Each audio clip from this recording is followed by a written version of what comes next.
It was 1969. Ivy Olson, a recently divorced and struggling young mother, was moving into a modest one-bedroom apartment with her two sons.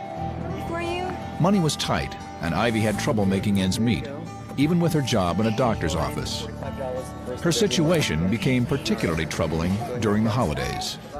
One of the hardest Thanksgivings I ever have had was Thanksgiving after I was divorced. Waking up for Thanksgiving, realizing that nobody had invited us to their home.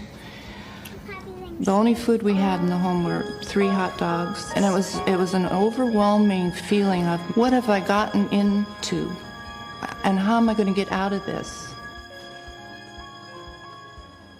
I was down. I really felt despair.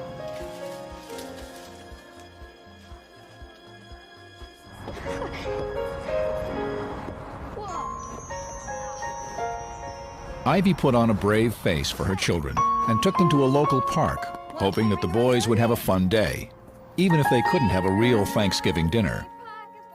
Coming back from our little picnic, though, I can remember the boys saying, "Mom, we're so hungry." And I knew there was absolutely no money, no food, nothing.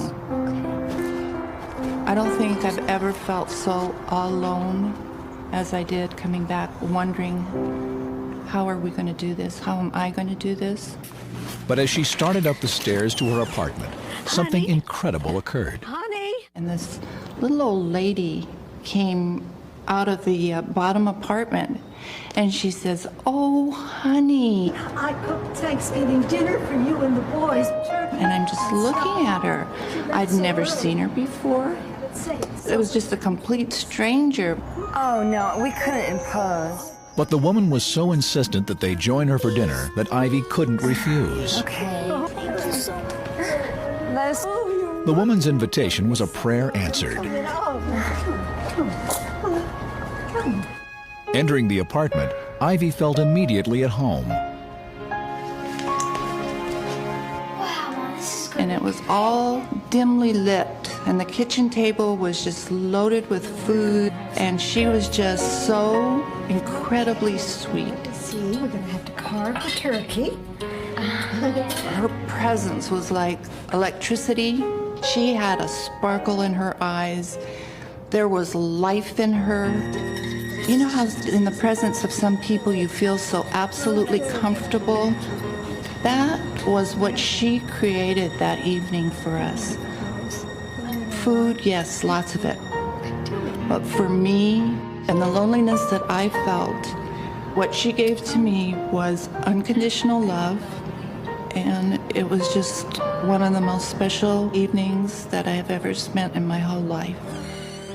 As Ivy and her sons were leaving, the neighbor presented them each with a gift. Thank you so much. But they also left with something they desperately needed. Food, loads of leftovers. I mean, we had food for a week. If you can compare how I started in the morning with that total feeling of despair and loneliness and not good enough, to ending up feeling I'm okay, I'm worthwhile, I'm a good mom, it was a miracle. The unexpected act of kindness had given her a new lease on life.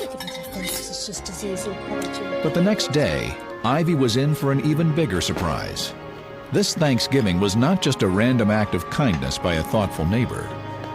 I got all my containers to take them down to my new friend, and went down there and knocked on the door, and there was no answer.